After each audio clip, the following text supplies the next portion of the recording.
también un respiro a las compañías aéreas, pero también nuevas disposiciones para la autoridad aeroportuaria. Para hablar sobre este tema y otros que tienen que ver con la regulación precisamente de los ingresos y salidas de vuelos nacionales e internacionales, está con nosotros el vocero de Keyport. Don Luis Galarraga, muy buenos días, gracias por acompañarnos. Buenos días, un gusto. Bueno, esta decisión tomada el pasado viernes en la tarde-noche ya se preveía, más allá de que cada semana pues pueden cambiar las situaciones y las decisiones en base a las estadísticas que reportan las autoridades sanitarias. Pero ya es una buena noticia luego de que en pasado junio se aperturara ya o se diera la disposición de que los aeropuertos reciban a los aviones que vienen sobre todo del exterior y también se habilitará el 50% para los vuelos internos. Al momento, casi a 60 días de esta reapertura media normal, por decirlo así, de las operaciones aéreas, ¿cuál es el balance? Bueno, el balance es interesante porque, en primer lugar, pues hemos reportado un total de 62.122 pasajeros que se han movilizado por el aeropuerto de Quito durante los meses de junio y julio de 2020. El mes de junio, aproximadamente unos 20.000 pasajeros, y el mes de julio se logró doblar esa cantidad con 42.126 pasajeros que se movilizaron, lo cual pues habla bien de la creciente confianza que hay entre los pasajeros en el transporte aéreo y de una recuperación que sí se va marcando. Sin embargo, todavía estos números siguen siendo bastante bajos. Si tomamos en cuenta que en los mismos meses, junio y julio de 2019, se movilizaron 887.000 pasajeros, es decir, la caída en este periodo es del 93% respecto a 2019. Pero con esta decisión que ha tomado el COE nacional el fin de semana de eliminar el aislamiento preventivo obligatorio para las personas que lleguen en vuelos internacionales con pruebas PCR negativas, pues esperamos que la recuperación del transporte aéreo sea un poco más dinámica, un poco más activa. ¿Cuántas rutas localmente están habilitadas y cuántas frecuencias diarias tienen de lunes a domingo? Y en función de eso, entiendo el 50% de ocupación de cada aerolínea o de cada aeronave. ¿Manejan alguna estadística sobre esto? Sí, a ver, la disposición del COE respecto a las frecuencias es que las aerolíneas pueden operar hasta con el 50% de las frecuencias con las que tenían autorizadas por la Dirección General de Aviación Civil. Esto no se refiere necesariamente al aforo de los aviones, de los pasajeros en los aviones, sí a las frecuencias. En ese sentido, pues, no todas las aerolíneas están ocupando el 50% de las frecuencias que tienen autorizado, porque por supuesto también esto tiene que venir en función del tráfico real y de la demanda real de pasajeros que pueda tener una aerolínea. Entiendo que American Airlines está utilizando el 50% de sus frecuencias autorizadas, al igual que KLM. Otras aerolíneas están estudiando crecer en sus frecuencias. En términos de los vuelos domésticos, están habilitadas vuelos desde Quito a Guayaquil, a Galápagos, Cuenca, Manta, Loja, Santa Rosa, Esmeraldas y Coca. Esos son los destinos que tenemos por el momento desde el aeropuerto de Quito en términos de vuelos nacionales y de vuelos internacionales. Estamos hablando de Miami, Fort Lauderdale, Houston, Ciudad de México. También se puede llegar a otros destinos vía Panamá. No hay cómo quedarse o bajarse en Panamá directamente, sino simplemente hacer tránsito hacia otros destinos, principalmente Ciudad de México, Santiago, Sao Paulo, Miami, Nueva York. También se puede llegar a Europa, a Ámsterdam y a Madrid. Uno de los temas que también han preocupado a las autoridades aeroportuarias es que la prueba PCR que deben entregar los viajeros está autorizada por laboratorios registrados, en el caso de los nacionales, pero cuando vienen de afuera, pues si el resultado dice negativo, evidentemente la autoridad tiene que dar como válido. Digo esto porque ha habido un antecedente un poco negativo en Guayaquil, no es lo mismo, pero de todas maneras vale la pena advertirlo, que puede haber algunos certificados de estas pruebas PCR que no necesariamente sean válidas. Sí, aquí hay pues Dos actores, por supuesto. Primero, el pasajero que tiene que cumplir con este requisito y no tratar de obtener una prueba de manera irregular o falsificada, por supuesto que sí. Esto es un tema de responsabilidad también del pasajero, por supuesto, y a su llegada pues existen en los aeropuertos internacionales brigadas del Ministerio de Salud controlando la entrega correcta de esta documentación. Entiendo que justamente el personal sanitario tiene el conocimiento de cuál es la información precisa que debe contener una prueba PCR para darla por válido, ¿no? Simplemente no es un papel que dice negativo y listo. Deben tener una serie de características que obviamente las conocen y las manejan los miembros del personal del Ministerio de Salud para poder dar por válida una prueba y por supuesto pues ya permitir el ingreso de esta persona al país sin necesidad de hacer su aislamiento preventivo obligatorio. Pero la corresponsabilidad siempre en estas cosas tiene que ver también con el pasajero. Estamos haciendo un llamado a la conciencia de las personas que tienen que viajar al país pues para que obtengan su prueba PCR negativa de una forma regular y evitar inconvenientes. El hecho de que ustedes puedan realizar pruebas rápidas allí mismo en el aeropuerto con, digamos, unidades médicas contratadas por ustedes, ¿podría ser una posibilidad para que se elimine este requisito de que con la prueba puede embarcarse cualquier pasajero?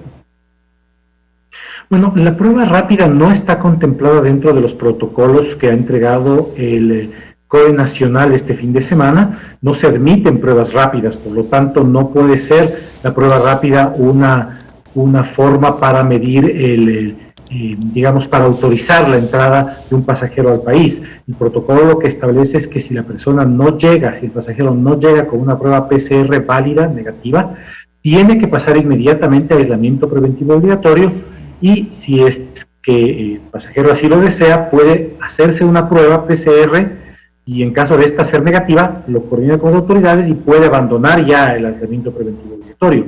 Ese es el procedimiento, el proceso que establece el nuevo protocolo del Ministerio de Salud. No están admitidas las pruebas rápidas.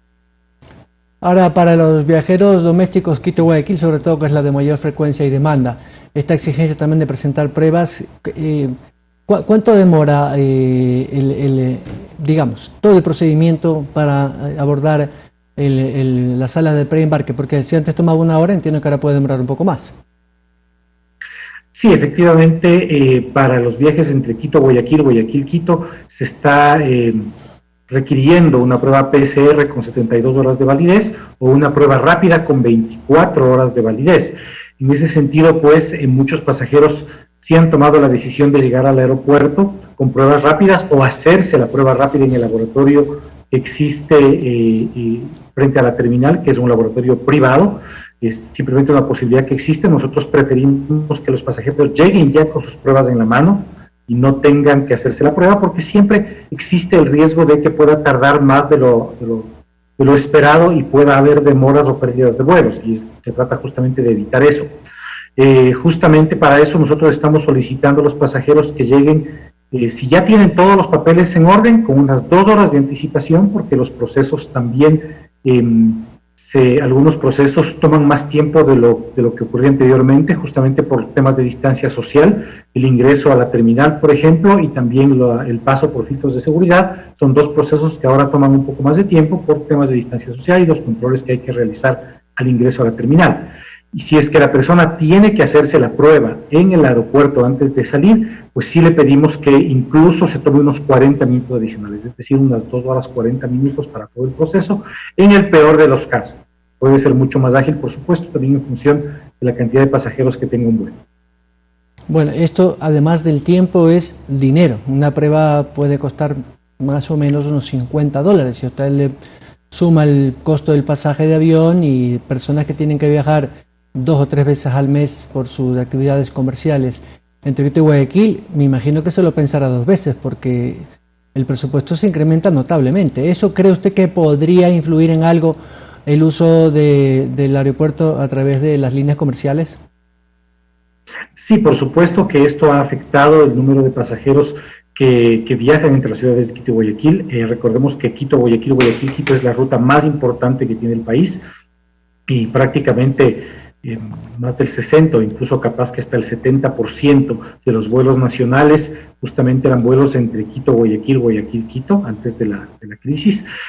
Ahora pues efectivamente creemos que el requerimiento de una prueba negativa para COVID-19 es un factor que está de alguna forma disuadiendo a los pasajeros de utilizar el transporte aéreo. Lo ideal sería, por supuesto, que no exista este tipo de requerimiento entre ambas ciudades, pero por supuesto el COE Nacional toma las decisiones en función de la información con la que cuenta y obviamente tratando de precautelar de la mejor manera la salud. Este requisito se solicitará hasta el día 21 de agosto. Vamos a ver qué pasa justamente en los días previos, si es que se amplía el plazo para pedir este requerimiento o ya se elimina definitivamente, pues, y creemos que si se elimina ya también comenzará a incrementar el número de pasajeros que utilicen esta ruta. ¿Han tenido durante estos 2 meses de reapertura del aeropuerto algunos casos positivos de COVID entre los empleados, funcionarios y todos los que trabajan directo o indirectamente en Keyport? En Corporación Keyport se están haciendo permanentemente pruebas PCR a las personas que deben ir al aeropuerto para manejar la operación. El personal administrativo se mantiene haciendo teletrabajo en sus domicilios, en mi caso por ejemplo, pero el personal de operaciones sí va al aeropuerto y se somete constantemente a pruebas PCR y también a encuestas de salud y a un constante monitoreo por parte de la Oficina de Talento Humano y del médico de la empresa. Esto ha permitido efectivamente sí diagnosticar algunos casos de COVID que han sido aislados oportunamente y estas personas pues se están recuperando y el aeropuerto sigue funcionando con total normalidad. En el momento en que una persona pues es detectada con COVID-19, pues por supuesto ya no puede ir al aeropuerto, tiene que hacer su aislamiento en domicilio, es monitoreado constantemente por los médicos. También es importante señalar que de estos casos ninguno ha sido registrado o ninguno ha sido atribuido al trabajo en el aeropuerto, sino que han sido situaciones en las que el empleado probablemente pues durante las compras o tal vez se ha descuidado y ha acudido a alguna reunión familiar, etcétera, y a pesar de que se hacen campañas permanentes en el aeropuerto entre los empleados para que se cuiden justamente, ¿no? Y evitar este tipo de inconvenientes. Mismo protocolo para los funcionarios de las aerolíneas aéreas, quienes trabajan en los counters o las personas que alquilan locales comerciales o de bebidas y alimentos. Sí, por supuesto. Todos los demás operadores que trabajan en el aeropuerto, aerolíneas por ejemplo, pero también operadores comerciales como las tiendas y los restaurantes, tienen sus propios protocolos para el cuidado de su personal. Estos protocolos han sido presentados aquí, han sido trabajados con nosotros, son verificados por personal de Keyport también su cumplimiento, el personal de salud ocupacional, que también verifica que se cumplan esos procedimientos. Por lo tanto, pues justamente se trata de generar en el aeropuerto Mariscal Sucre un ambiente totalmente seguro para los vuelos y tanto para viajeros como para empleados también.